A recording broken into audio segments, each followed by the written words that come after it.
एक भिकारी दिवसभर पुष्कळ नामजप करायचा.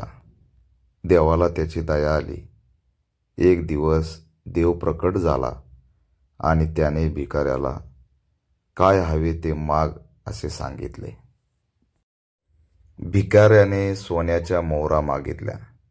देव म्हणाला, मोहरा कशात घेणार? भिकाऱ्याने झोळी पुढे केली.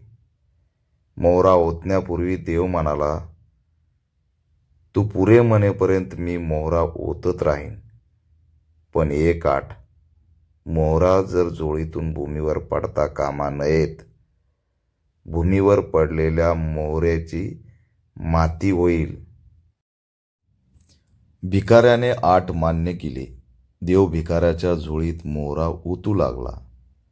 हळूहळू झोळी भरत आली. भिकाऱ्याला सोन्याचा मोह आवरेनासा झाला. मोहऱ्यांच्या भाराने आता झोळी फाटू शकते हे लक्षात येऊनही भिकारी पुरे म्हणेना. शेवटी व्हायचं तेच झालं. झोळी फाटली आणि सर्व मोहरा मातीमोल झाल्या. बघा, समाधानी वृत्ती नसलेला भिकारी दुर्दैवी ठरला. समाधानी वृत्ती नसलेला भिकारी दुर्दैवी ठरला.